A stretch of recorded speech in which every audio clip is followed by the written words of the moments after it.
Hello and welcome to the Good Stories podcast. And hello to you too, brother. It's good to see you. Feels like it's been a while since we've done this, as I've been out on a family vacation. But we're back. Turns out this podcast is getting in my head because I had a dream that included Herodotus. Yes! I wanted to tell you about it. You'll love him someday. He came up multiple times now. He came up in our Alcibiades episode. He came up at the back of the North Wind. George MacDonald referenced him. So yeah, in my dream, he had a bit part where I walked down a hallway and then there were movie posters on the wall, like movie-shaped posters.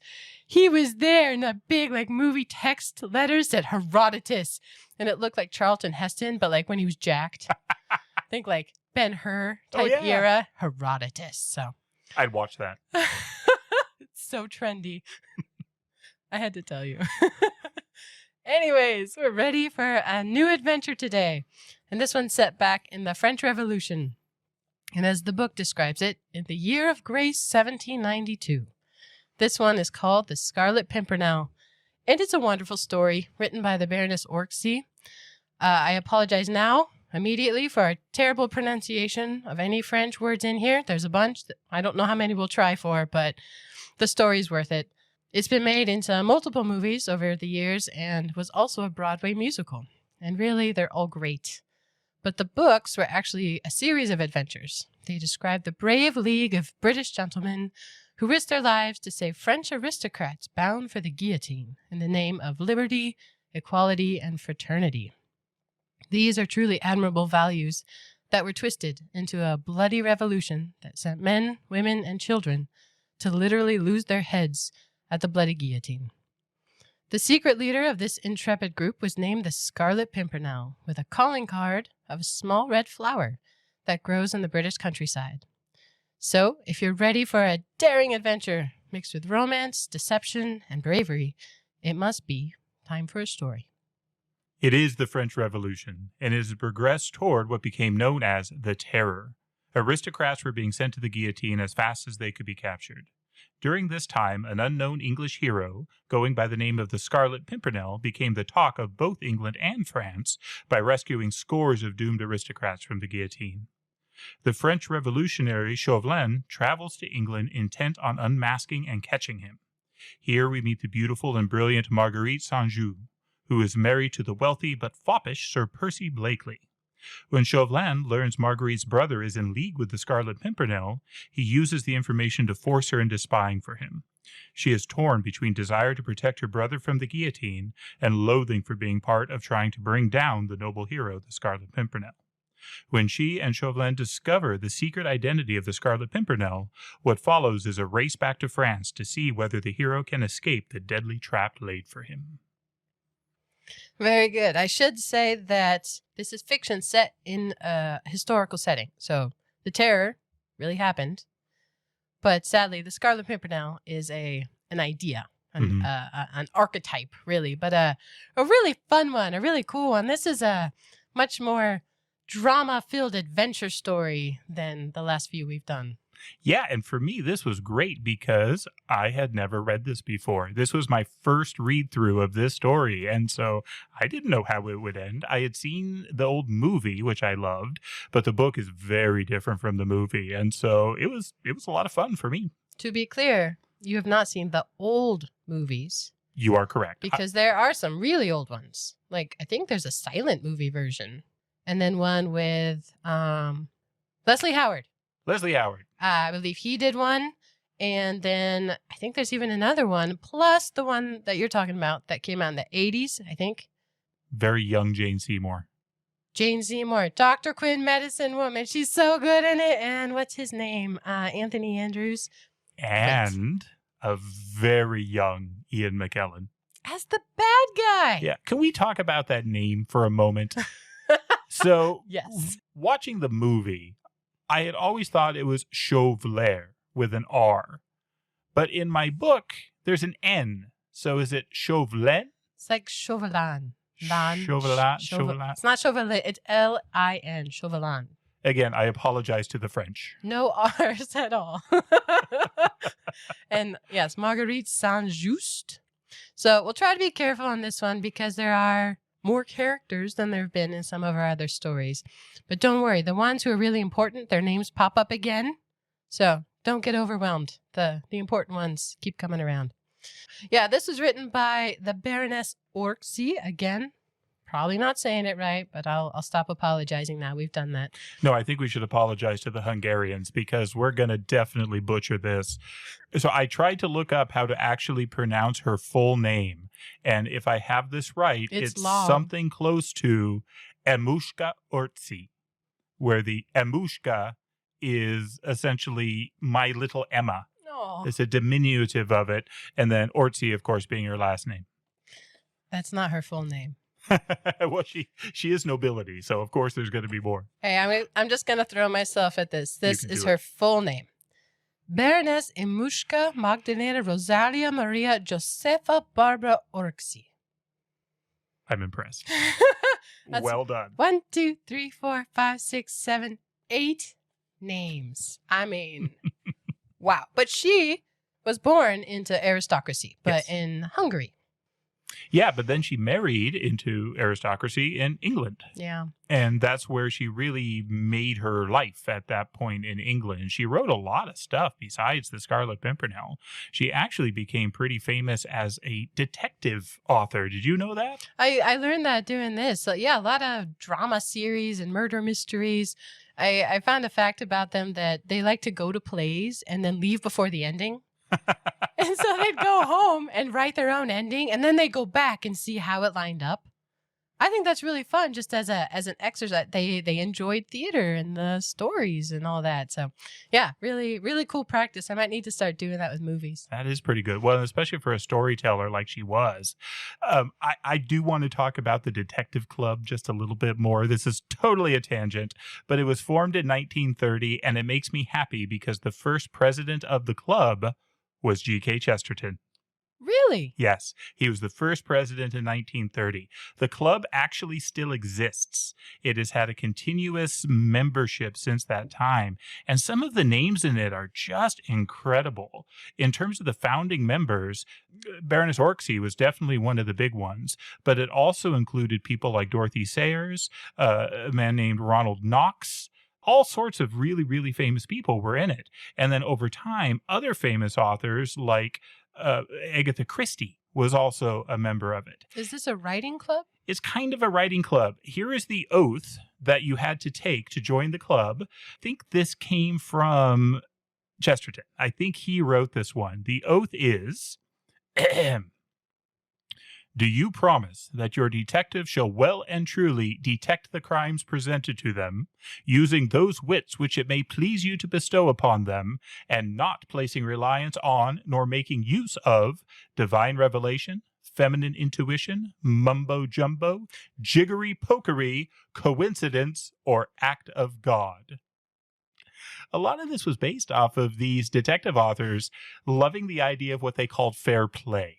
They wanted the reader to be able to try and figure out the mystery. And so these deus ex machina endings where something comes in that you just never knew about or couldn't possibly imagine, they just thought that wasn't fair to the reader. And so that was part of what they did. Last thing on this, I want to read through the presidents because it's impressive who the presidents of this were, at least several of them. G.K. Chesterton from 1930 to 36, E.C. Bentley from 36 to 49, Dorothy L. Sayers from 1949 to 1957, and then Agatha Christie from 57 to 76. I don't recognize any of the ones after that, but according to the internet, the current president since 2015 was one Mr. Martin Edwards.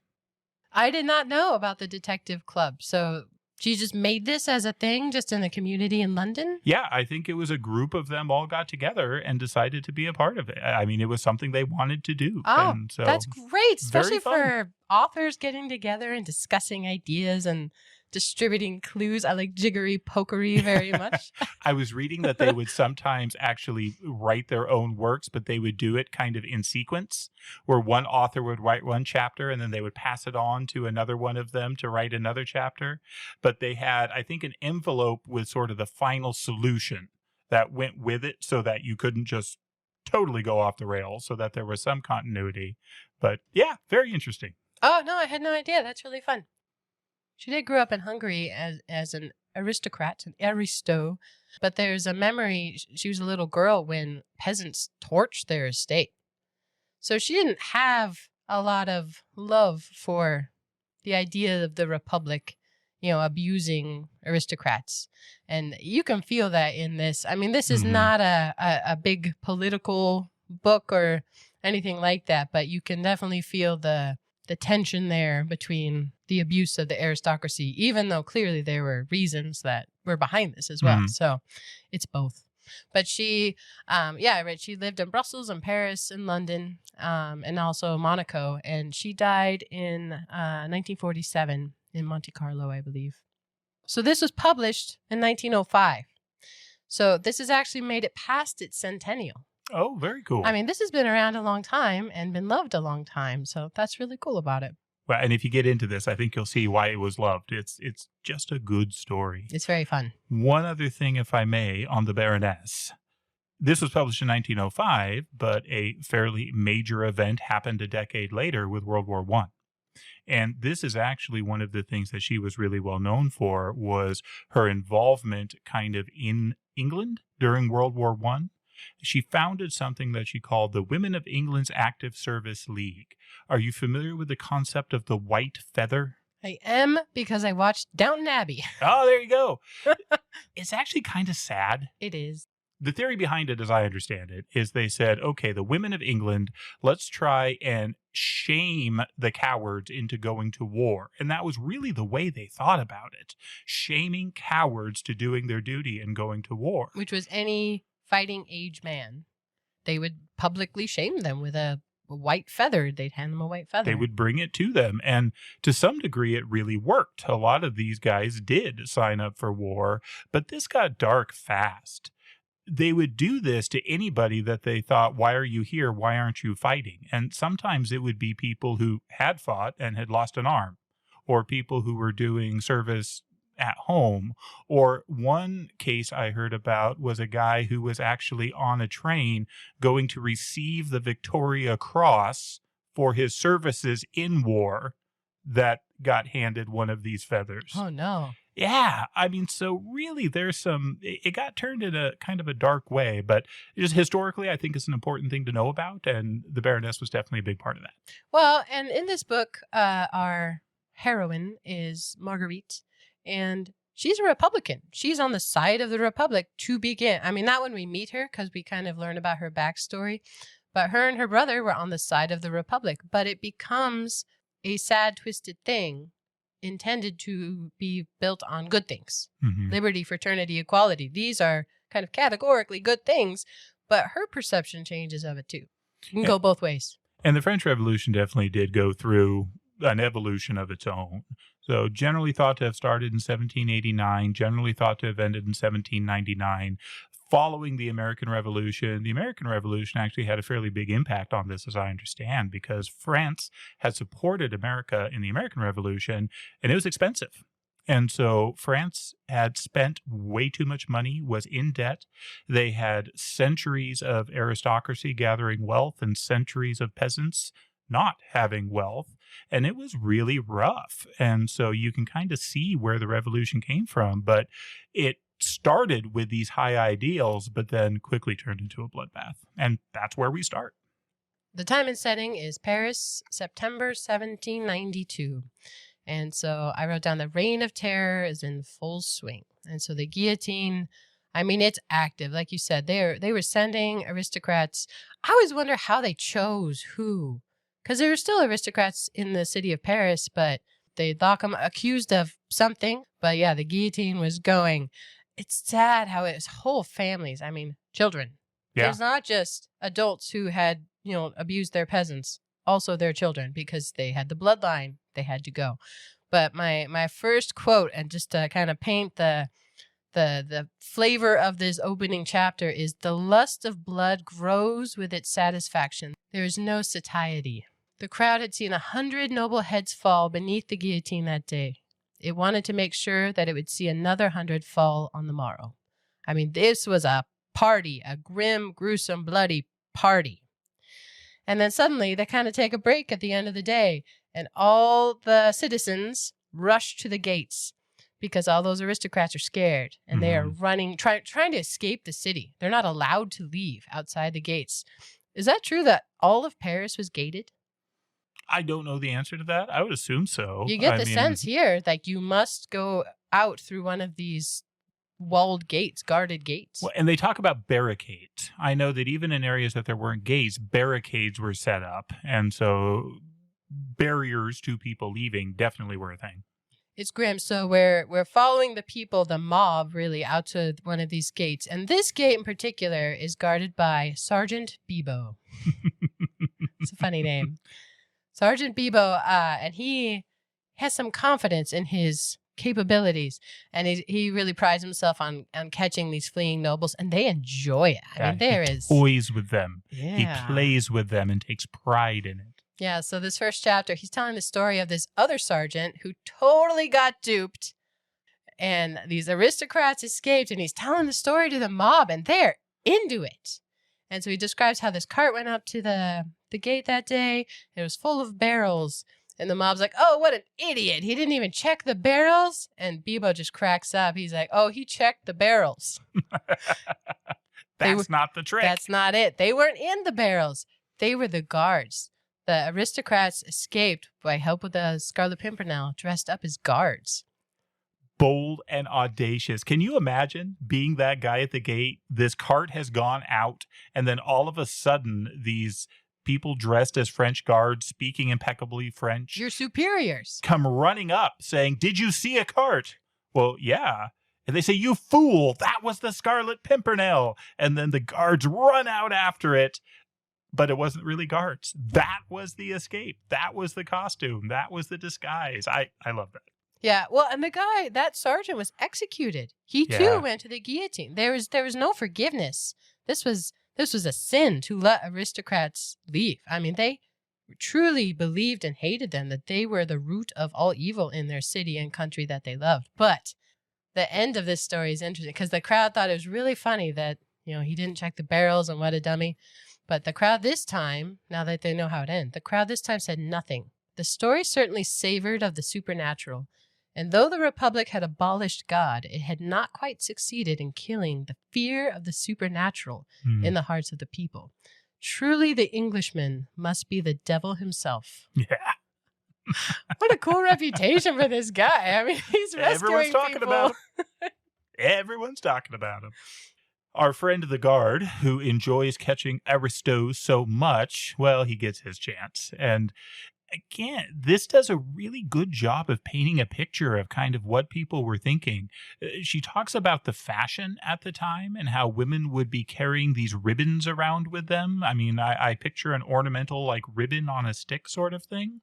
Well, another cart goes through and they explain to us that the carts are driven by mostly old women that are driving the carts out of the barricade. They're called, I'm going to attempt it, trigotoises, which means knitting woman. They're these old women who sit by the guillotines all day. So they get blood splatter. I mean, they are close by. And this one is collecting hair from the corpses. So these heads that are falling off, she's so close to the guillotine that she's gathering these strands of hair and wrapping them like a ribbon. And this is what she is waving around. And you get the sense that this makes even some of the others pretty uncomfortable because that's just grisly and that's just brutal. So this is the next cart going by, is this old woman who is shouting against the aristocrats and who has this trophy in her hand. It's a gross trophy. I mean, really gross. And my book has an illustration of her sleeves with blood and then these locks of hair. I mean, bloody. I had no pictures in mind. That's grim. It is. This whole chapter is very grim. But her grandson pops up from the boxes in the cart behind. And she's like, yeah, we're heading out of the city. He's got the plague. And Bebo, because that is a true fear. I mean, that in itself was a grisly thing. Yeah. And he says, go now. Get out. So she does slowly, always taking the time. She collects her things. She drives the cart out of the gate. But he learns later from the guard, that was the Scarlet Pimpernel, you fool. Yes. The Scarlet Pimpernel at it again. How good are his disguises? I know. It's just amazing. And he's always so patient. I guess I get that a little bit more from the movie, but he's never in a hurry. I mean, amazing poise under pressure. So smooth. So smooth. Amazing. This. So this is our first taste of the kind of tricks he pulls to save these aristocrats. And he saves, a couple hundred over time, scores, but not thousands. But it's I think more the undermining ability. Like if someone's able to do this, and like the quote about the supernatural, they really thought this man was a devil and he was robbing them of their triumph and their win. I mean, it's complicated in that way. In broad daylight, where everyone's looking. I mean, just the sheer boldness of it is making everybody talk. And looking for him specifically. And somehow they know he's an Englishman. They never say how they know that exactly. But it might be because, remember, the public prosecutor keeps getting letters from him. Every time an aristocrat is saved, the Scarlet Pimpernel sends his stamp and a letter to the public prosecutor. So I bet that's how he knows. It always shows up in his pocket, and it's got the insignia, the little red flower. Very good. Oh, it's a little jab at him right there. So, yeah, that's the first chapter. It really sets a great picture. But then we jump to chapter 2. It's entirely different. We are in England now, folks. Merry England. Welcome to Dover. Totally different feel, totally different flavor. We are at the Fisherman's Rest, the local inn pub, public house, and it's a coffee house. An entirely different feeling. We go from the terror to people drinking coffee and wine and hanging out and talking about the world and politics. And the weather. It is so British. And so just kind of fun. Yeah, they're calling for coffee and ale, and Sally's the sweet girl in the back who comes and serves the men these things. She's the waitress, and I love the innkeeper's name. It's just a fun name, Mr. Jellyband. It sounds so British, and it's just this cheerful chat after this gruesome, grim, look inside of Paris. It's stark. But of course, the talk is all of France. It's all of Paris. So Mr. Jellyband gets into this sort of debate with Mr. Hempseed.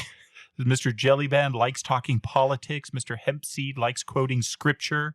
And they just kind of like riffing off each other and kind of go back and forth. You learn a little bit about English politics and the English government's response or lack of response to what's going on in France. You hear about these, titans of English politics, Burke and Pitt, that are having to wade through this, right? How do we interact with this nation across the water?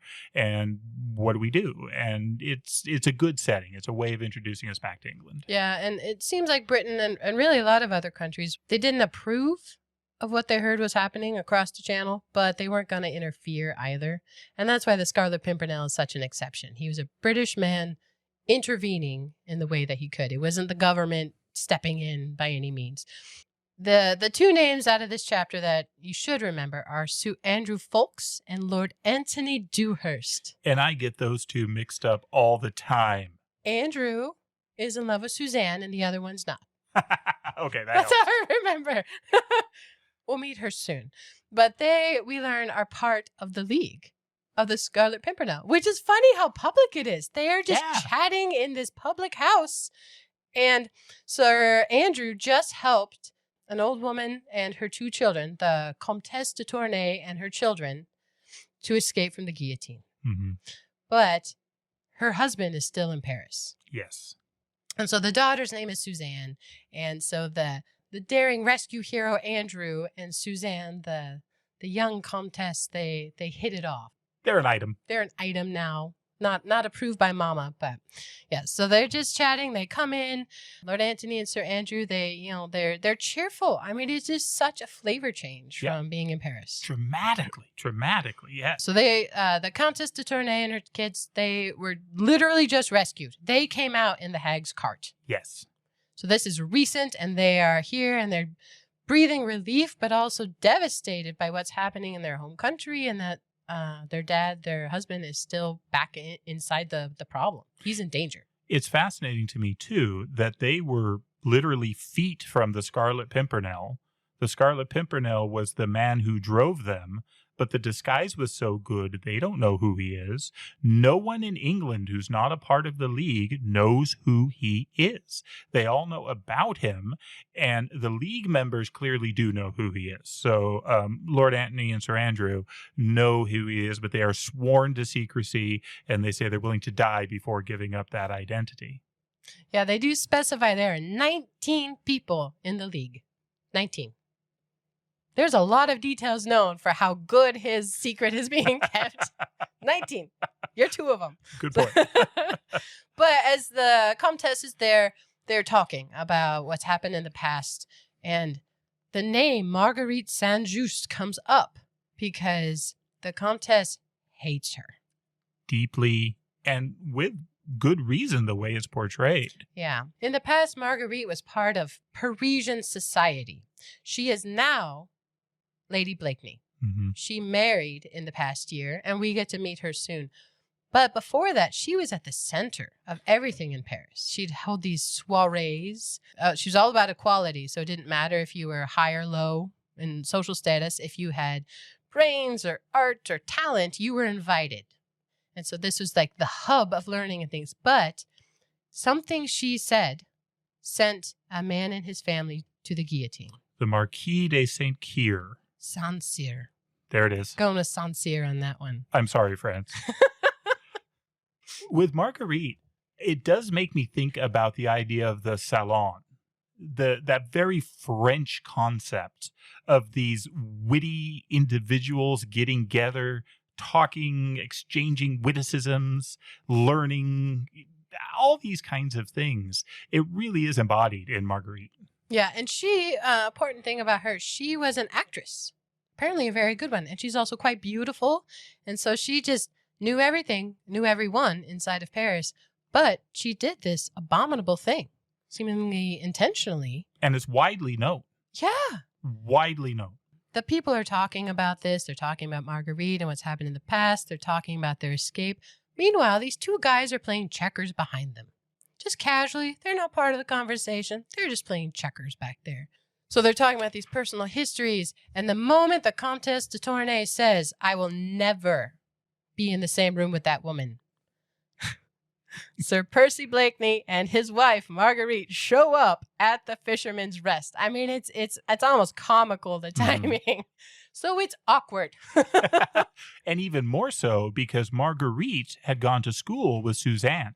The daughter. They were friends, and Marguerite was excited to see Suzanne, and you can tell that Suzanne's excited to see Marguerite, but Mom's not having any of it. So Marguerite is to be shunned. I will say the conversations and interactions in this book are really well done. I think you've mentioned before, conversation's hard to write, especially with complexity and undertones. There are complexities and undertones here, people. So Suzanne cannot believe that her friend would do something so terrible, that she would intentionally send a man and his family to die. Her mom is quite convinced. Yeah. And truly insults Marguerite. And Marguerite plays it off. She's an actress. She's always got this happy mask on, and she kind of mocks the lady. The old woman stalks upstairs. Suzanne runs back to give her a hug, but it is awkward.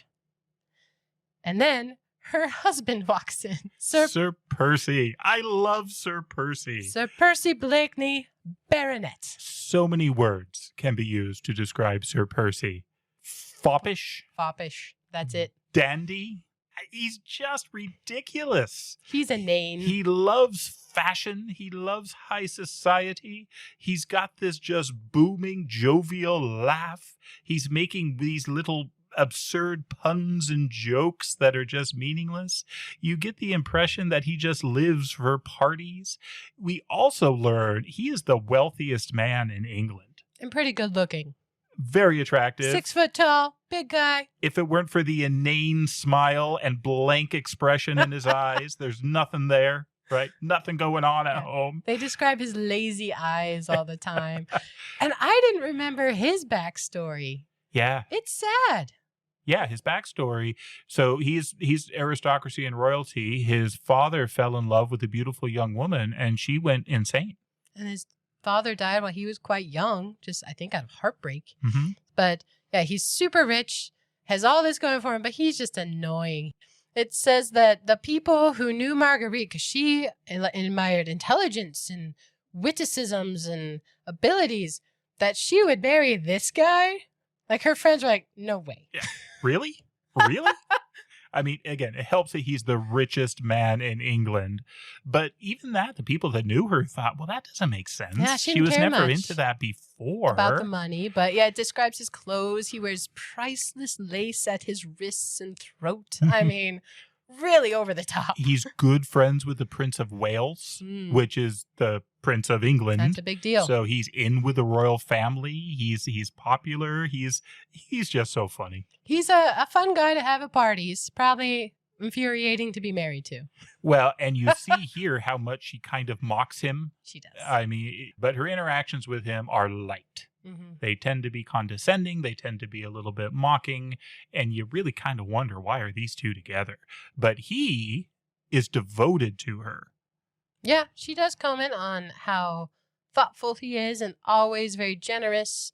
But they're a very superficial couple. And when we meet them here at the inn, at the Fisherman's Rest, they've been married a year. And so this thing with Saint-Cyr, it's recent in the last couple years. But they have been married a year, and this apparently has been their entire relationship. So a lot of this book is written from Marguerite's perspective. But Sir Percy walks in. The Comtesse's son realizes that his mom just super insulted this lady who is highly honored in England. Mm-hmm. And he basically challenges Sir Percy to a duel. It takes a while for Sir Percy to get it. He doesn't understand what is happening, and he's just not having any of it. What? No, I'm not doing that. Odds fish. Yeah, it's just not, it's not going to happen. And the Viscount, the young man, he just cannot understand this. He's now insulted. This is a matter of honor. No, I'm offering to duel you. Yeah, I get it. No. We're not going to do that. Ha ha. Like, just the superficialness of him is over the top. Yeah, just a buffoon. The things they say, odds fish and zounds. And zounds, I like that one. Law. They say law a lot. I am sad, though, because in the movie, there's a phrase that I love that he never uses in the book. He never says, sink me. That's true. That's a very good one from the movie. Fair point. But I do like odds fish. Odds fish is good. And sound. Which my book put a footnote that it's a mix of God's hounds. Did you know that? No. Me neither. Zounds. Zounds, I think, is actually God's wounds. Because to swear by the wounds of Christ was actually a fairly common thing throughout the Middle Ages and thereafter. So by the wounds was a curse. Wow, and that is a lot. Zounds heavier. Are God's wounds. I think that's what it is. Whew. That went up a level of intensity there. So anyway, Sir Percy, not going to duel this guy. He's not even affected by, he's like, what? No. And so that guy, not a big fan of Sir Percy, but they're a big deal in England. The Blakeneys. They're trendsetters. They're influencers. Yeah. Whatever they wear, everyone else is wearing shortly thereafter. At every party, every ball, everyone is watching what they do, and they're huge. Well, here's a quote about him and his wife. It says, "It was nearly a year ago that Sir Percy Blakeney, Baronet, one of the richest men in England, leader of all the fashions and intimate friend of the Prince of Wales, had astonished fashionable society in London and Bath by bringing home from one of his journeys abroad a beautiful, fascinating, clever French wife. He, the sleepiest, dullest, most Britisher that had ever set a pretty woman yawning, he had secured a brilliant matrimonial prize for which, as all chroniclers aver, there had been many competitors, to marry Marguerite Saint-Just. They are there at the Fisherman's Rest to see off Marguerite's brother Armand." I really like the title of this chapter, The Secret Orchard. Again, not a lot of subtlety here, but it does express that there is something going on within the hearts of these characters. The idea is that Marguerite has a secret orchard within her heart. She can't talk to this fool of a husband, but she can talk to her brother, whom she loves very deeply and is going back to France. We start to learn a little bit about how sad Marguerite is about the state of her marriage. And we also get the sense that there's more to the denunciation of the Marquis than the common story would have out. Yeah, and that she hadn't told Sir Percy about it. It says that inside of 24 hours of marrying him, she had told him that she had done this thing and sent this man to his death. But she didn't tell him why. And Armand says, why didn't you tell him that you were innocent in this? Because she did play a role, but it was not intentional. Mm-hmm. She just didn't bother to tell him. I mean, it's a big miscommunication. There's a lot of those between this married couple throughout this book. There's a lot about communication inside of a marriage and relationship that goes wrong here and causes heartbreak. Yeah, I've heard people who I respect who have read this book and love it say that that's actually the biggest thing they get out of this book is this. Yes, it's an action adventure. Yes, it's a story of rescuing all these people. Yes, it's a story of the Scarlet Pimpernel being cool in these dangerous situations. But really, it's a story of a man and wife that need to learn how to just talk to each other. It's true. Can you imagine, though, you would court in this way that's very public? You know, you're not allowed alone you wouldn't know each other before you got married in any real way. But her secret orchard, Armand has one too.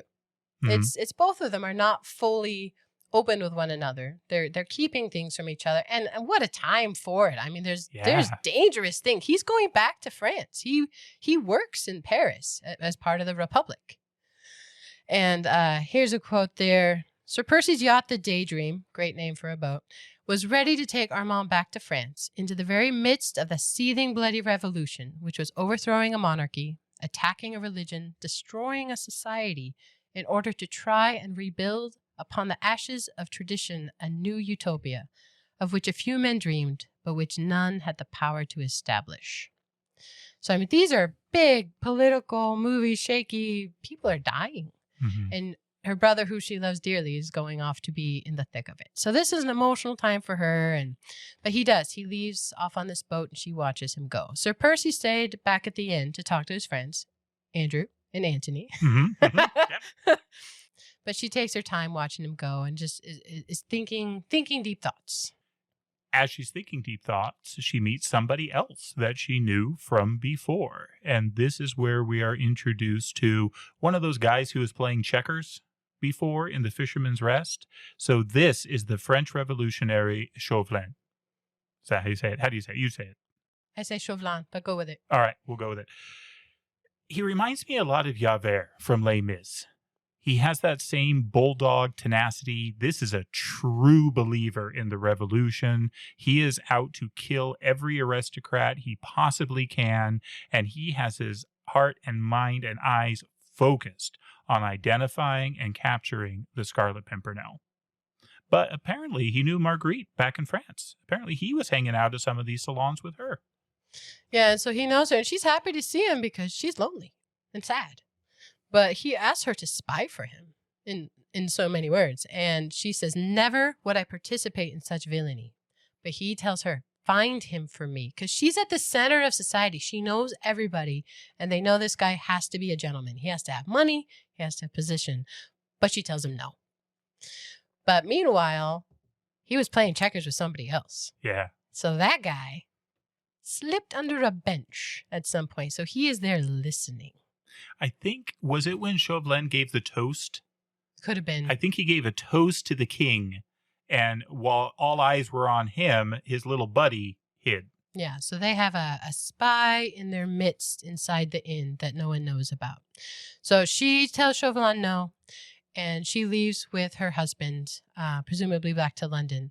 So Anthony, I'm going with Tony. Tony and Andrew, they're still at the inn because the Tourneys that they just saved they're resting there that night. But they pull out a note from their leader.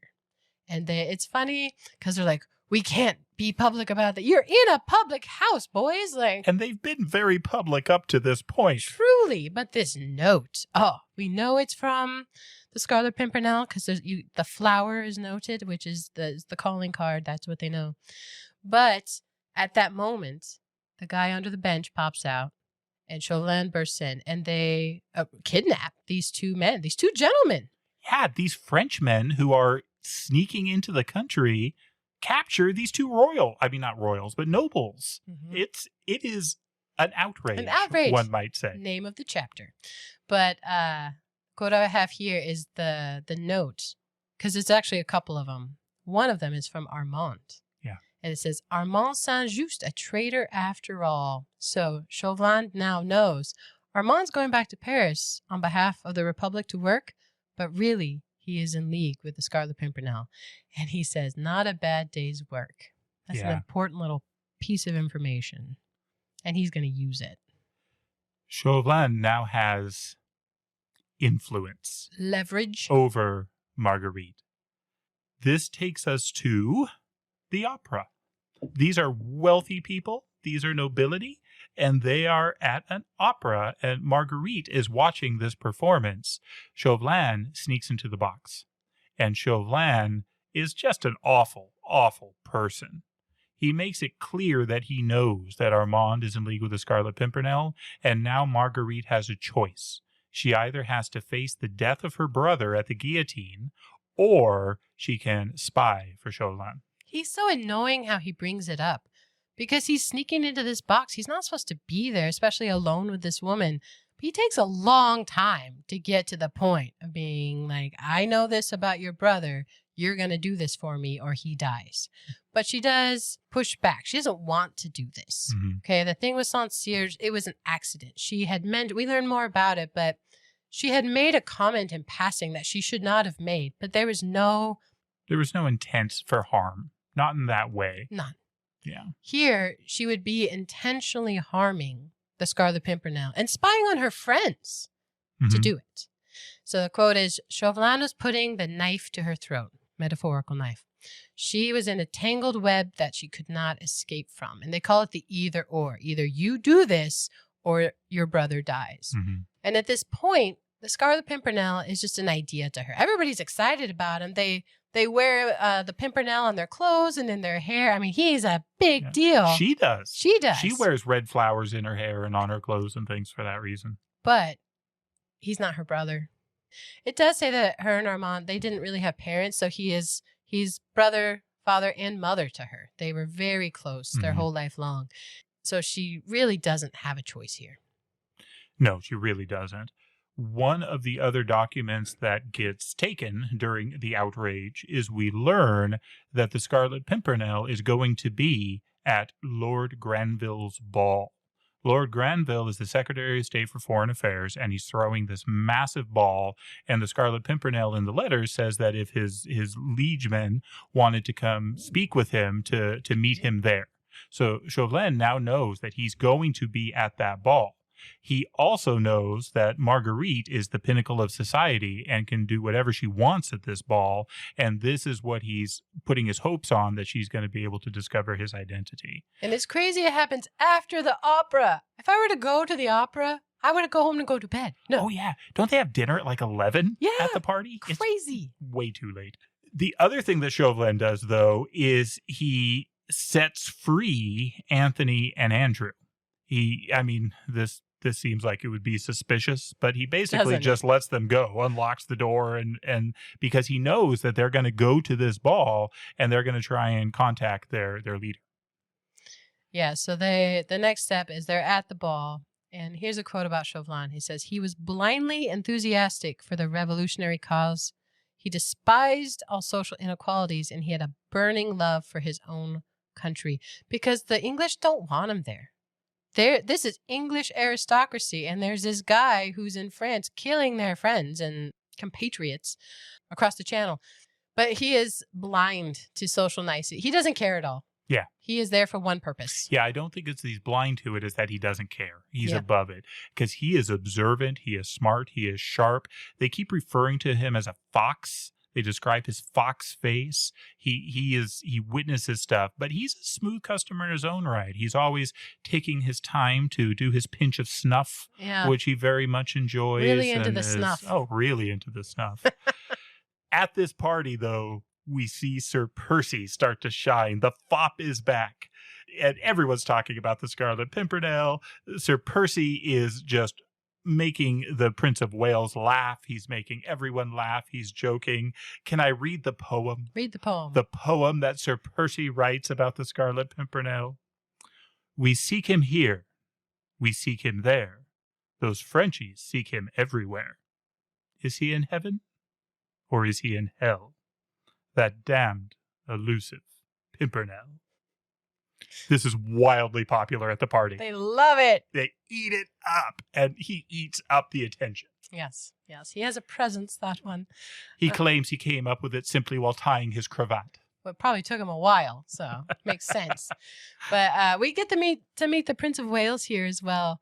And he's a big fan of Sir Percy, he's a big fan of Marguerite, and he comes to speak to the French lady who was rescued, the Comtesse. And it's funny because he doesn't know there's awkwardness between Marguerite and this woman. And so he wants them to be friends, and Marguerite kind of messes with her, which is funny. Fair enough. She was really mean to her.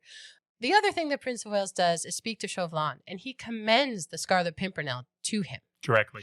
He says, "We know not if he be tall or short, fair or dark, handsome or ill-formed, but we know that he is the bravest gentleman in all the world, and we all feel a little proud when we remember that he is an Englishman." Mm-hmm. So they got some national pride in this guy, which it's interesting because they're not willing to intervene at the a country level, but they do have pride in him and his bravery, which is really cool. This whole time, Marguerite has people around her. She is feted wherever she goes. I looked it up. It means honored and petted. I mean, she is a favorite. What she wears, everybody else wears, right? They are trendsetters. But now she's looking around because she knows she has to find something to give to Chauvelin or her brother is dead. Yes. So she sees a man pass a note to Sir Andrew, and she goes and gets it. She's awesome, actually. Like, she really good. really is. The way she does it is just great. She goes into this room. She follows Sir Andrew, and he's kind of hiding the note, sort of slipping it away. She's talking with him, being all light and cheerful and frivolous. And then at one point, she goes to faint. And so she's lying on the chair in this faint, but she's really watching Andrew in a mirror or something like that. She sees him pull out this note and start reading it, and then he goes to burn it. And this is where she jumps up, grabs it, starts waving it in front of her nose after blowing out the fire, saying, "Oh, thank you. Your grandmother must have taught you that this was the best way to help a lady with a faint. It's better than a burnt feather." Yeah. And so she's breathing it. But Andrew is not cool with this. He's tense. He's really worked up. And so she's doing this, and she manages to pass it off. She ends up knocking a candle over. And as Andrew goes to pick up the candle, she's able to quickly read the letter, and then she rolls it back up again. And then she passes it off as Andrew clearly has a secret love. I mean, she's French. She gets this sort of thing. And so she says, "Well, fine, I won't read this." She already has. And so she burns it. So Andrew thinks that she thinks that it's a love letter, where in fact, it is a message from the Scarlet Pimpernel. Yeah, and so it says, "Fate is usually swift when she deals a blow," because it talks about how quickly this all happened. But where she sees the note, she goes in the other room, and now she knows. And it says that the Scarlet Pimpernel, if you need to talk to him, he'll be in the supper room at 1 a.m. exactly. I mean, it's really clever. I don't think I could have gotten that note. No way. But he's not sure of her, so she asks him to dance. She makes him feel confident and teases him about the note a little more and asks if she's forgiven for, messing with him. So she's an actress, and she plays the role really, really well. All the things with the Scarlet Pimpernel, they say that he's the head, he's the brain. He's got this league underneath him, but they're not the planners. They're the hands and feet, but he is the brain. Marguerite over and over is called the most clever woman of France. Yeah. She uses it here because she totally plays this guy, and he feels good about it afterwards, which is alarming a little bit. Yeah. But this is what I think Chauvelin was counting on. I think he knew her abilities and knew that properly motivated, according to his thought process, that this is the kind of thing she would be able to do. And so now she knows something. Not only, if I remember right, not only in that letter does she know that he's going to be there at precisely 1 o'clock, but doesn't it say he's going to leave tomorrow for France? Leaving tomorrow morning. Because remember, the County Tournay is still in France, and the Scarlet Pimpernel has promised, he's given on his honor that he's going to save this man. And so now Chauvelin not only knows Scarlet Pimpernel is going to be in the supper room at 1 o'clock, but he knows the Scarlet Pimpernel is going to be on his way back to France tomorrow. Yeah. So this whole time, it's quite a party, and Marguerite has her happy mask on, and she's just a delight at dinner. And then Sir Percy's always fun and doing his rhymes and playing cards. And they're just having a great time. But she's in agony because she still hasn't told Chauvelin, and she knows she has to. But he finds her alone, and she does tell him. And so now she wonders what's happening in the supper room because she doesn't get to go. Mm-hmm. And she knows that somebody's going to die and the blood's going to be on her hands. She was part of it. Chauvelin is delighted. He's like, oh, I got time. But he makes his way to this room. You mentioned Les Miserables. It's a fantastic book, fantastic musical. They're different from each other, but they are great. But in the musical, there's one called Empty Chairs and Empty Tables. Do you remember that one? Yes. It's much sadder than this, but when Chauvelin walks into the room, it goes into great detail about the chairs and the napkins on the floor and the chairs in different arrangements because people were there. It's a ghost-like replica, but it only keeps the memory of those people and those interactions because all the color's gone, all the life is gone now, but you have this imprint. Totally made me think of the Empty Chairs and Tables, which is just this tragic, wonderful, beautiful song. Highly recommend it, but kind of a more superficial version of that. Mm-hmm. But it's a really pretty picture. But Chauvelin is looking around and he hears something. I love this. This is an action point. This is a climax. He's finally, the Scarlet Pimpernel is going to be here. And all he hears is snoring.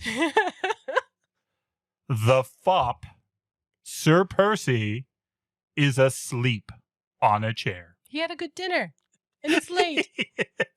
You can just see Chauvelin just crushed. But he makes some comment like, well, I guess he's not going to interrupt me. And so he decides he's going to do the same thing. Yeah. So he goes and pretends to sleep on a chair, waiting for the Scarlet Pimpernel to show up. They both have a nap, It's really late. Boys, go to bed. But Marguerite, meanwhile, is just in tension and agony because she doesn't know what's happening. And so she's thinking about it. A lot of this is her internal dialogue because she wants to know.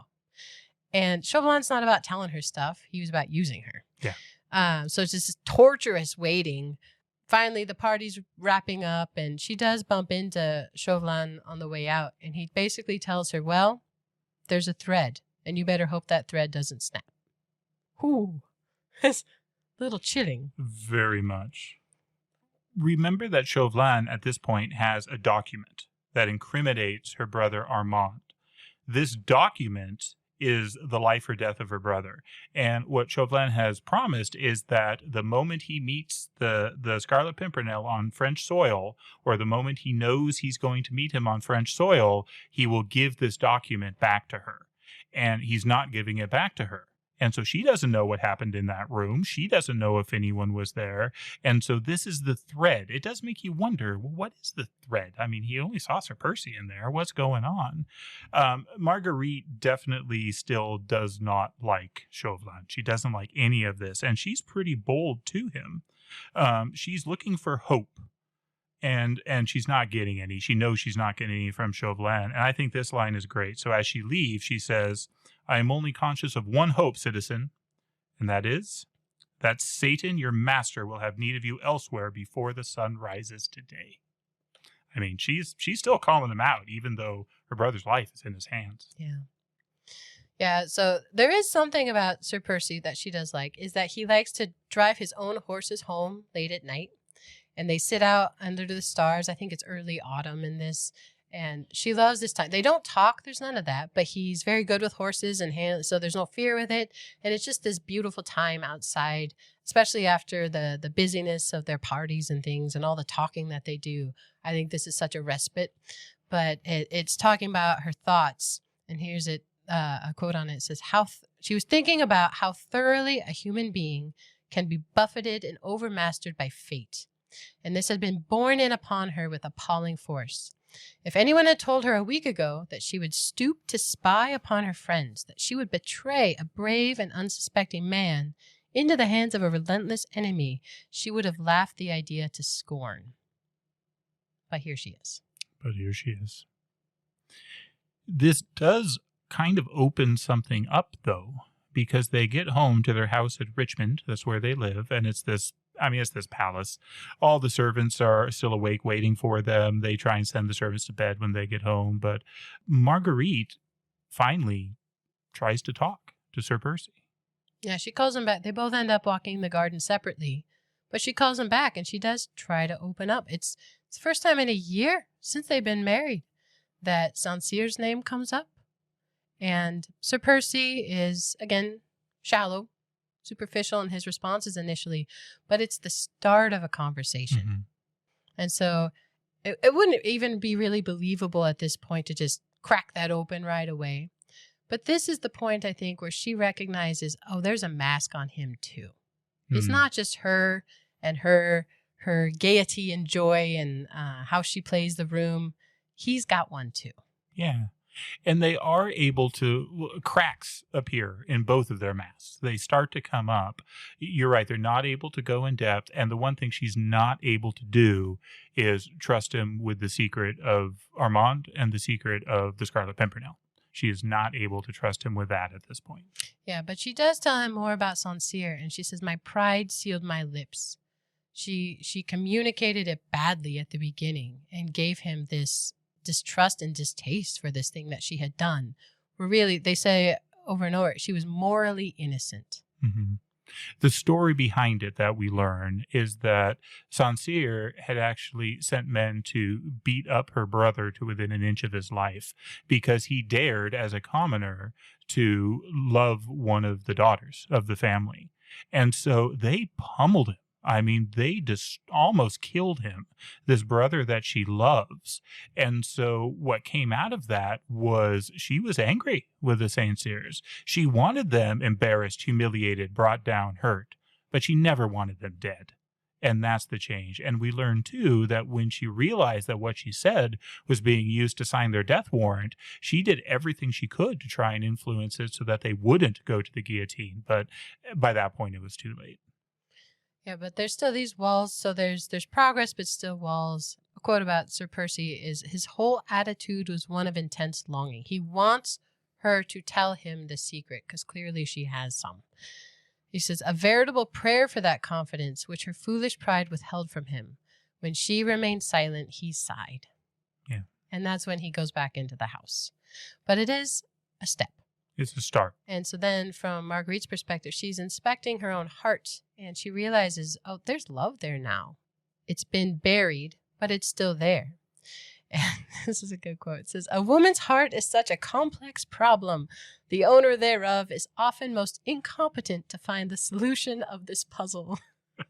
I'm glad you read that one and not me. I noted it, but I thought I should leave that alone. You can't read that one. But she's in her room just thinking. It's turning to morning because they stay up late. And then there's a noise outside her door. And Sir Percy had left her a note that says he's leaving for the north. To the north. Very non-specific. He's very property, but this is weird. So she runs after him. And she asks him, where are you going? Are you coming back? Kind of question. She doesn't want him to go. But he actually gives her some confidence. He does. Because she did say that Armand was in danger. And he knew Armand was going back to France. And so she asked him, is there anything you can do? And he says here, I'm going to go do it. I'm going to use my influence to try and save your brother. Yeah, and so for the first time in a long time, she feels some happiness and some confidence in him, in her husband. And that quote is, but now, as she's thinking, now all would be well. She would crush her own pride, humble it before him, tell him everything, trust him in everything. And those happy days that they had before they were married, those happy days would come back. I mean, she's dreaming right now. What a happy dream for her, especially when she was lonely and afraid. And now she has some help and is building trust. It's really well done how it communicate, how they go back and forth, and it's building up over time. Mm-hmm. It's good. It was very believable. It was very well structured. And I found myself really rooting for this couple. And seeing in both of them, well, why can't you just talk? But also, oh, I see why you can't in this setting. And it was poignant. Yeah, really good. So the next day, she's waiting for her friend, Suzanne de Tournay, the girl who they went to school with, and she's waiting for her to come visit, and she's excited to chat with her old friend. But in the meantime, she realizes she's never been in Sir Percy's study. It's her husband, but they've had separate rooms across this huge house from each other. But she goes into his personal space. Before she does, she uses a phrase where she describes the reference to Bluebeard. Did you catch that one? I didn't know what it meant. Bluebeard is a fairy tale. So let's talk about a fairy tale.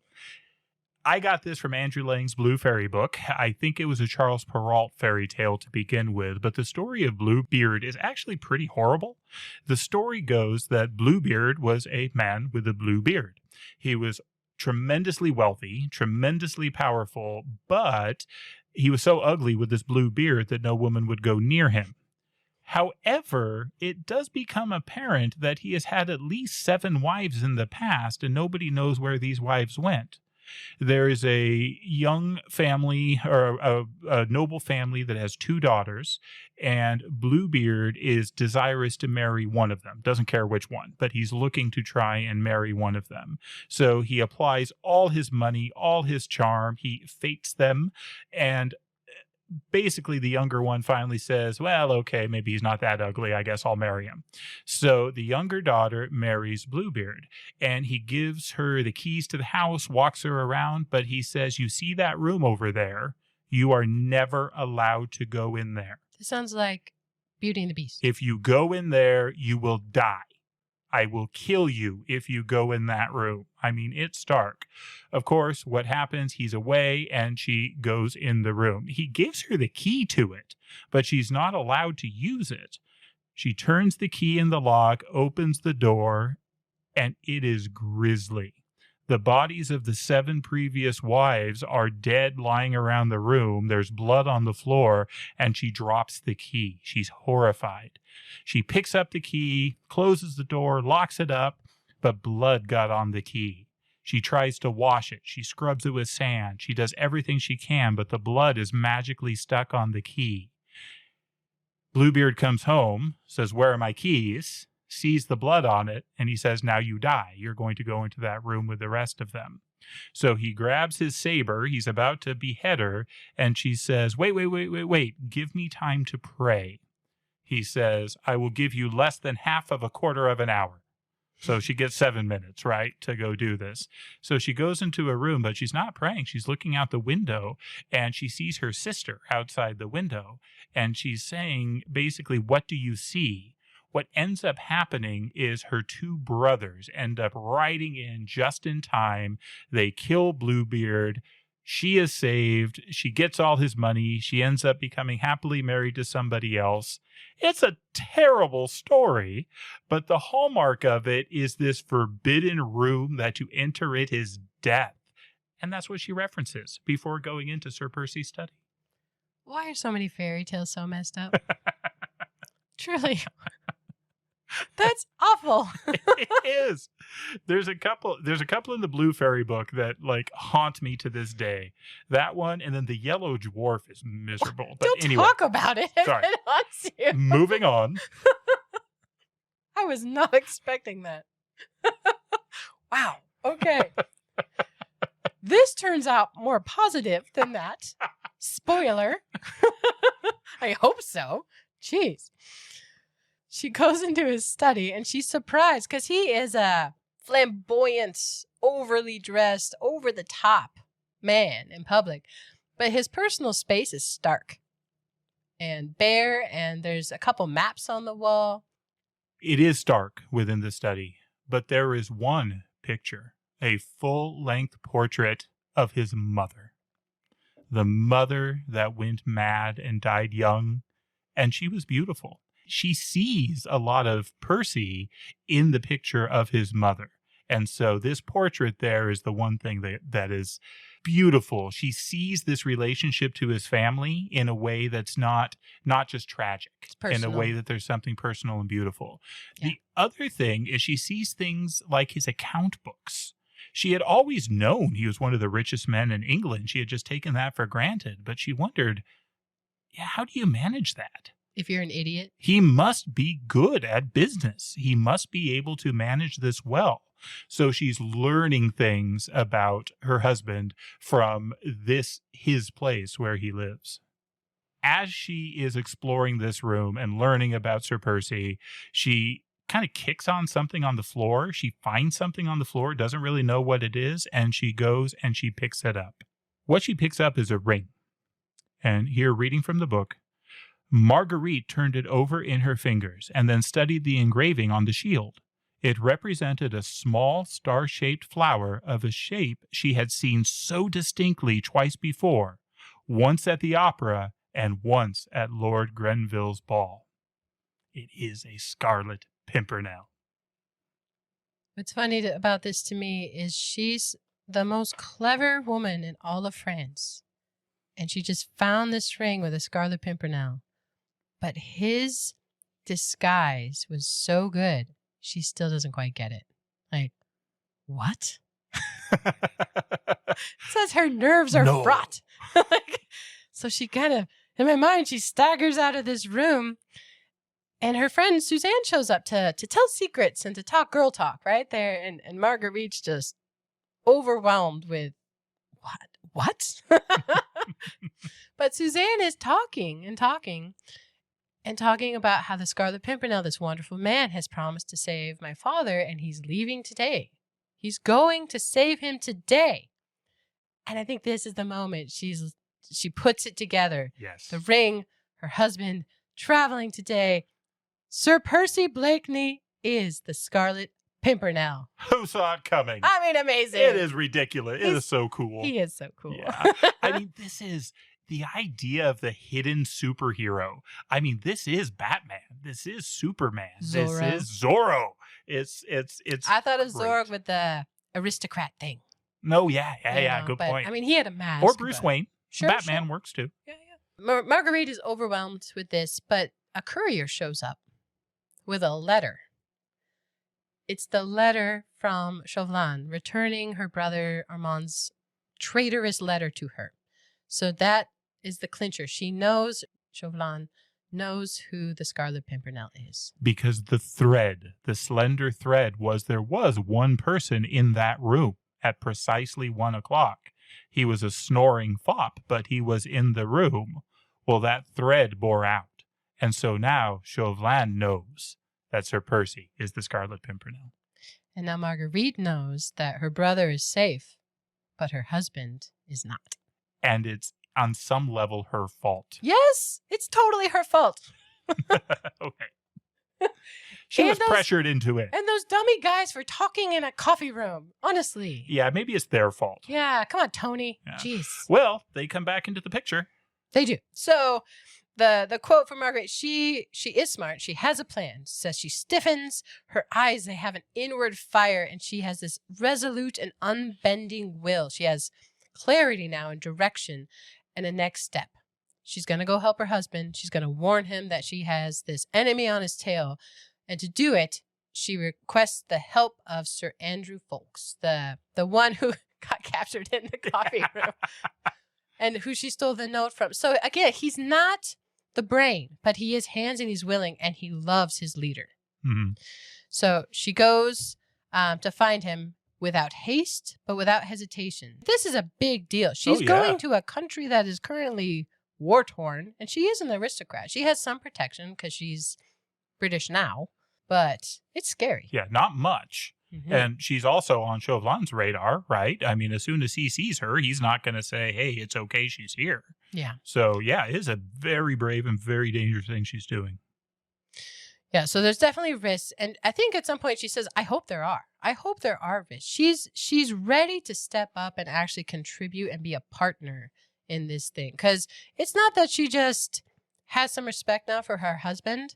All those things, all those admiration and the bravery that they know about the Scarlet Pimpernel, she married that and had no idea. Mm-hmm, mm-hmm. So she does. She finds Sir Andrew. And again, going back to the fact that the Scarlet Pimpernel is the brains, Well, again, here we see that Marguerite is the brains, that she can lead. So she can get him to help her. She can inspire and motivate him to help her. And the decision gets made that they are going to go back to France. They're going to cross from Dover to Calais, and they are going to try and warn him of the danger that he's in. Andrew is going to dress as her lackey, and they are going to make their way across the channel. So the two of them together work their way back to the Fisherman's Rest, where this all started in England. Yeah, this is tough chapter, actually. It's called Suspense, because she is just stuck waiting. And if you've ever had to wait when someone's hurting or in pain or in danger, that's a long wait. And here, they're waiting for the tide. But they're also waiting because there's a storm and they're racing. She knows Chauvelin's on the way. He knows the same information that Andrew knows. He read the same letters. So they're both waiting and they're racing to get on a boat to take them to Calais. That's the north of France. That's where they're all heading. So the quote for her waiting is, her thoughts were the blackest during these long, weary hours. It's something like 15 hours. Because the tides don't change on a dime. I mean, it matters a lot. But they also know that if they're stuck there, Chauvelin is also stuck there. But yes, they make it across the channel. They're in Calais. Sir Andrew is, he at least knows where he's going. He's not just a dummy. I shouldn't phrase it, or I shouldn't portray him that way. Mm-hmm. So they make their way to this hole of an inn. I mean, it is ragged. It's bad. The innkeeper is brutal. He is so proud of not being an aristocrat that it basically means he can be rude to anyone. Yeah. It says, it was distinctly more fitting to his newborn dignity to be as rude as possible. It was a sure sign of servility to meekly reply to civil questions. Yeah. He has to be rude because he's a free man, right? In the Republic, citizen. But yeah, it's this terrible rundown place. But they learned that Sir Percy has been there and he's coming back there. He ordered dinner. Mm-hmm. They keep talking about him as the tall Englishman. That becomes the description of him. Have you seen this tall Englishman? Very tall. Yeah. So yeah. Marguerite is really excited because she knows he's going to be there. Chauvelin isn't there yet. And so she's going to wait for him and she's going to try and warn him. But she also knows that everyone's looking for him. Everything's around. And so she actually sends Andrew out. Andrew goes out to try and find him. So she's alone at this inn, but she's able to find a spot kind of up where she can look at everything in the inn. She can see the tables and things, but where she's invisible. Yeah, she's in the attic looking kind of through a hole in the wall. She's got some spy skills. Yeah, she does some full-on ninja stuff here in terms of being invisible, and she's got some skills. She can play the game. I do like her. So she hears steps coming because she's listening. All her senses are in tune. But it's not Sir Percy who shows up. It's Chauvelin and basically his lieutenant. His name's Degas. And Chauvelin sits down to the table that the innkeeper made for Sir Percy, and he's eating his own dinner. What's funny is he shows up dressed as a priest. I kind of love this because it is an indicator that he's sort of trying to do what the Scarlet Pimpernel does. Yes. Because the Scarlet Pimpernel has done these masterful disguises. He's been a woman, he's been a guard, he's been all these things. Chauvelin, the best he can do is wear a hat to look like a priest, and it doesn't work. Doesn't work at all. I mean, it's still him. She knows him immediately. Yeah, it's a terrible disguise, yet somehow he felt that he needed to do it. Yeah, but it's him giving his orders to this lieutenant that there's men on all the roads. They're watching all the roads, all the exits. So the whole reason they're there, remember, is to rescue this old man, the Count de Tournai. So Armand, and who's a young man, and the Count de Tournai, an old man, and this tall British man. I mean, that's a lot of details to have in your pocket if you're just watching all the roads and all the exits out of the north of France. And he has a few more. He knows the timing. He knows that it's going to be this day that the Scarlet Pimpernel is going to do it. And he knows that they're going to meet at a place called Père Blanchard's hut. Father Blanchard's hut. He doesn't know where that is, but he knows that it's in this area. So yeah, he's got a lot to go on. Yeah, Marguerite's listening to him set up these plans, and she's getting more and more fearful. They've lost their element of surprise. He knows all the things that she knows, plus some.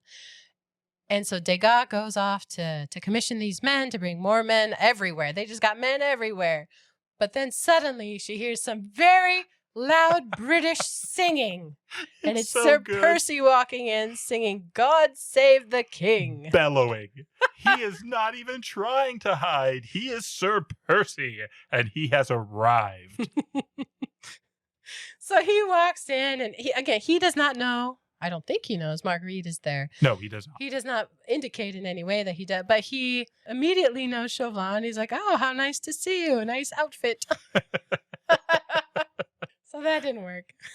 He is so smooth during this entire encounter. He joins in with eating. He's feasting in this hovel on this soup and bread. He's chatting with Chauvelin, and Chauvelin is taken aback.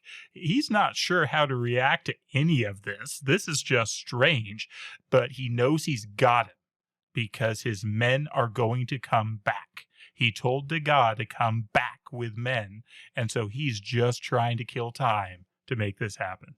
Yeah, so Percy's great. He stokes the fire with the heel of his boot. He's like, "Oh, come over by the fire," because he's still the fop, right? And he's got the presence. But as we mentioned earlier, Chauvelin has a snuff problem. And so Marguerite sees this happen, which is very smoothly. Sir Percy exchanges snuff for pepper. It hurt reading this. He fills a snuff box with pepper and so casually offers it to Chauvelin. He just sniffs pepper straight up into his nose. And Sir Percy grabs his hat and his coat and walks out the door. Calmly. Oh, Calmly. such poise. The Amazing. book talks about how Chauvelin is like so incapacitated by this that, if he had been punched in the face, it would have been easier. He can't do anything while this pepper is working its way out of his sinuses. I mean, don't use tobacco, kids. Especially straight up that nose there. Why do you think Percy went to the inn? Is it just so that Chauvelin would know he was there? I don't think Percy knew that Chauvelin knew all these details. Remember, this was the meeting point in the notes, and so he was keeping to the plan that he had originally made. He was expecting to find maybe Sir Andrew here or other people. He wasn't expecting Chauvelin. So what that means is not only did he do this awesome, cool thing, but he did it off the cuff. Mm-hmm. This was just him responding in the moment to this terrible, terrible situation. So once Chauvelin stops sneezing, sort of, the men show up, and he does stay calm. I will say that for him. He's very angry, but he doesn't fly off in a rage. But they learn about this Jewish man who hired a horse and cart, or Sir Percy hired a horse and cart to drive him, presumably, to the hut. Mm-hmm. And so they're looking for a horse and cart, and so they find another Jew who is not a fan. No, he hates the other guy. He's like, "Oh, mine would have been better." So he is grumbling, and it's crazy racism against the Jews. Like, really bad. And I mean, to any student of history, this won't come as a surprise. I mean, in Europe in particular, this was a common thing. And in France at this time, the book makes a point of talking about how much they hated the Jews, to the point that they were just kind of disgusted by them. I mean, Chauvelin doesn't even want to get near this guy who they brought in. Yeah, but all the men have the same orders to look for the tall Englishman. And if someone tall or stooping, that's what you're looking for. So they're trying to hide his height. Yeah, so this Jewish man, though, he makes a deal, or Chauvelin makes a deal with him. Like, you know where this hut is, and you have a horse and cart. So the deal is, you take us there, and if I catch him, you get 10 gold pieces, which I understand is a fortune. And if it doesn't work out, we will beat you to death. Deal? The Jew thinks about it. Yeah, he does. Yeah. We don't get his name, so we're going to keep calling him the Jew. But well, that's what they call. Eventually, they do say his name is Benjamin Rosenstein. Oh, you're right. That does come up. But they did. The chapter is called the Jew. I mean, yeah. So Benjamin thinks about this. Yeah, I'm more comfortable with that too. and he's ready. He's like, "Yep, let's do it. Let's go." Yes. And he's very respectful, very deferential, which is interesting. I think that they comment on the characteristics of Jewish people at that time, and that's one of them, where they're very deferential and to any nobility, Mhm. which is interesting to me. I didn't. Well, I mean, if the alternative is getting kicked and beaten, whipped, Sure. that tends to promote different. You learn quickly for Yeah. sure. Yeah. So they hire this guy to drive them to this hut, and he thinks his horse and cart are far superior to the one that left earlier, but Marguerite is able to follow easily on foot. That's how slow it goes. She has skills. She's doing this barefoot. She's in the dark in this place she doesn't know, trailing after the Scarlet. She has like slippers on, and so they rip through. That's why Yeah. they're bare. They rip out, and she's in it. She's going. And it's this slow, tedious walk in the dark toward this very hopeless situation, but she is going to be there. And so at first she thinks she'll help. Eventually she just wants to be there to Mhm. tell him, hey, I love you and we will die together. Yeah. I mean, the hope that she's looking for changes as it goes, but this is enough to keep her walking in the dark. And I like the description because they're on the coast. And it's describing the sound of the water in the distance. And I think this is a lot about your perception. So it says, the sound of the distant breakers made her heart ache with melancholy. She was in the mood when the sea has a saddening effect upon the nerves. It is only when we are very happy that we can bear to gaze merrily upon the vast and limitless expanse of water, rolling on and on with such persistent, irritating monotony to the accompaniment of our thoughts, whether grave or gay. When they are gay, the waves echo their gaiety, but when they're sad, then every breaker as it rolls seems to bring additional sadness and to speak to us of hopelessness and of the pettiness of all our joys. I mean, that's very poetic. That's beautiful. As she's walking in the dark and processing, and because the sea is just the sea all the time, but we change, and as we listening, I really enjoyed that just as a perspective thing. That's great. And she's exhausted. Yeah. She hasn't slept well in days at And all. tension, In yeah. days, stress, but she's, like you say, she's in it. And so the track continues, and they get to the point in the road where they're near the hut. Yeah, and these soldiers come up to Chauvelin, and he still doesn't know Marguerite is there. She's tracking on the side of the road. They're very sneaky. But the soldiers report that they see a young man and an old man in the hut. Mm-hmm. He's like, what about the tall man? They're like, no tall man. No tall Not man. He gives very specific orders.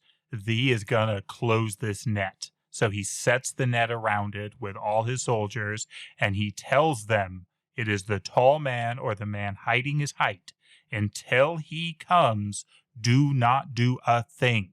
You stay there until he comes, and that's when we go. He wants to take him alive because he wants to humiliate him, and he doesn't want to just kill him. He wants him to go to the guillotine. Specifically, yeah. They tell the Jew, Benjamin, wait at the cart, and he flips out. Oh, he's But- terrified. No, it's dark. Someone's going to come and hurt me. Let me go with you. I can't stay here. He's howling. I mean, it's bad. Yeah, and they go, well, all right, fine, but we're going to gag you. He's like, yes, don't leave me here alone. So they gag him, and Benjamin goes with them as they start approaching the hut as they're waiting for the Scarlet Pimpernel to arrive. And so Marguerite, she sees this as hopeless now. And so a moment comes when she can't stand it. So she is running toward the hut. She's going to warn Armand, but she's caught. Yeah, the net has been laid well, and she is caught. Chauvelin catches her and knows her. He's so mocking. He is. Ugh. Ends up tying her up, ends up gagging her, and she's crushed. She's broken at this point. What can she do? But Chauvelin goes back into his mocking at this point. He believes that he owns her, that he knows her motivations and knows exactly how to play her. He knows, or believes anyway, that Armand is in the hut, and so he tells her, you know what, I don't think I even need to gag you. I think I can take out this gag and you won't scream.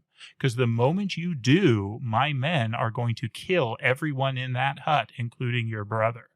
And so he removes the gag, and she once again has this decision in front of her, because the tall Englishman isn't there yet. The Scarlet Pimpernel isn't there yet, but she knows he's coming. And so when that happens, what does she do? Does she scream to warn her husband Or does she stay silent to try and save her brother, sacrificing her husband? It's a brutal place to be in. But then, again, there is some bold singing of God Save the King in the night. Yeah, he just lets it rip. And I do like him. You know he's coming. And Marguerite now has her choice. And she makes her choice. This is where she screams. She warns him that something is going on. She's not able to do it for long. She's immediately silenced. She's immediately kick-gag silenced. But the game is up at this point. And so Chauvelin is just furious. He gets all his troops to basically swarm on the hut, and they go to take out the people that are there. Oh, I forgot to mention, the Daydream, this schooner, the yacht, has been offshore this whole time. They can see it. And the soldiers tell him, oh, that left a while ago. And he's shocked. But he had ordered them, do not make a sound, and you wait. And so they're mobbing this hut, and they find no one. No one is in it. It's empty. He does find a note. And it looks like it's written very hurriedly, but it basically says, leave now and come get me at this creek at this different place on off the coast. But they know the location. It's mentioned in the note.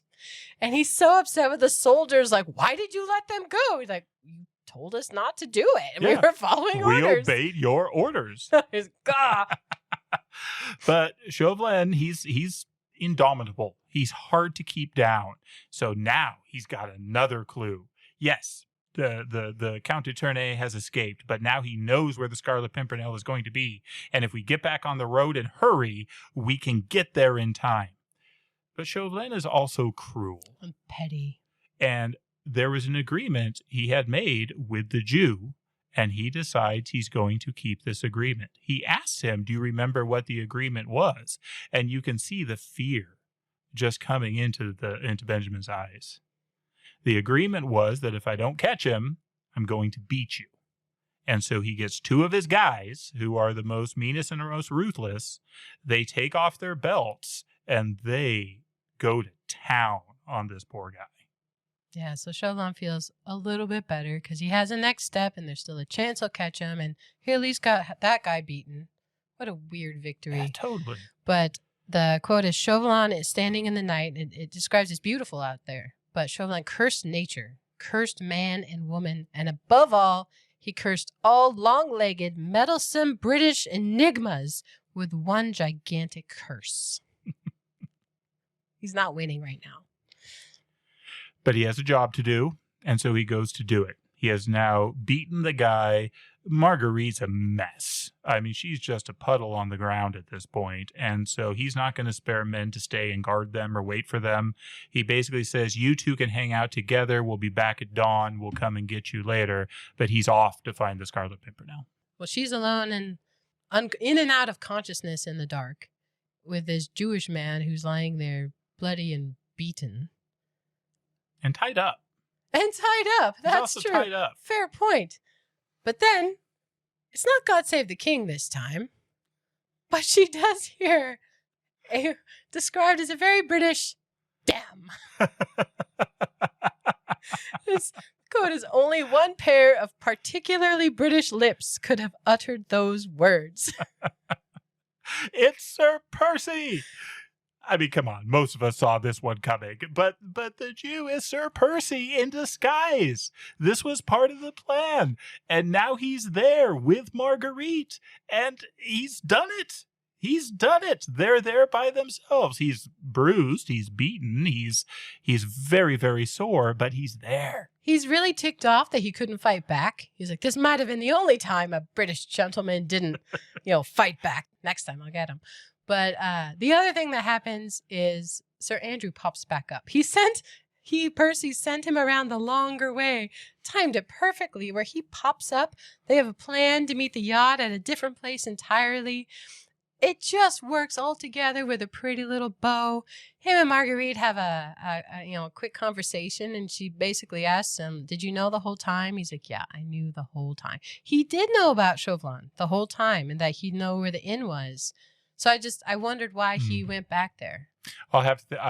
I'll have to read it again. I This think was so. my first time through. To keep the hound on his heels was kind of my guess. I think you're right. Actually, now that you say that, I remember reading something to that effect. Since he knew he was going to be there, he best take him with him. Wasn't there a line to that effect? Maybe I get that sense, although it seemed like a risky move to me, but he played it so well.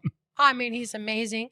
And then the quote is, all his fatigue forgotten. He then picks up his wife and they walk to the daydream together with his men. They are all safe. Sir Percy is the only one injured in any way. Amazing. I love that the first thing he does on the daydream is go to his room and put on suitable clothes. Yeah. Right? He's got priorities here. So that is the Scarlet Pimpernel.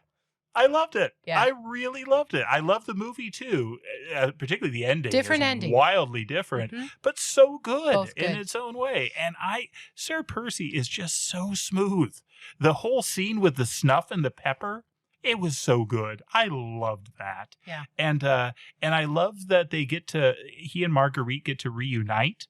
I mean, I think Sir Percy could have escaped without the beating if Marguerite wasn't there. Totally. And so he definitely took that for that. But I think it was also an act of great kindness to give her the chance to choose to stand with him. Mm. So her screaming, I mean, he didn't have to start singing God Save the King, but he did to give her that chance to choose to be with him. And she showed what a heroine she is in her own right. And so I loved it. I thought it was a great story and I really enjoyed reading it. Yeah, it's a fun drama adventure. And I haven't read all of the series that go with it, but there are others. In the movie I've seen, there's a story as part of the plot where they try to save the Dauphin, who's the heir to the French throne. And that's definitely one of these series stories. There are also stories about Sir Andrew and Sir Anthony, actually, who go and have their adventures. So it's not just Sir Percy. There's more about the League in general as well. And they are very good. So to wrap up, there is a musical. I'm not going to play any of the music, but I do want to read the lyrics to a song called Into the Fire. They sing it as they cross the channel, as they're going into Paris to rescue these aristocrats. And here's just a piece of it. It says, there will always be a valley, always mountains one must scale. There will always be perilous waters which someone must sail. Into darkness, into danger, into storms that rip the night. Don't give in, don't give up, but give thanks for the glorious fight. Into valleys, into waters, into jungles, into hell. Let us ride home again with a story to tell. And with that, let's turn the page, and we hope you join us for the next chapter. Hey, thank you so much for listening. If you're willing, please take a moment to give us a 5-star rating wherever you listen to this podcast. And we would love it if you'd like and follow us on our Facebook page. But best of all, if you enjoy an episode, please share it with a friend. Writing reviews and sharing with others are a pivotal part of the algorithm wizardry that lets other people know about our podcast. Thank you.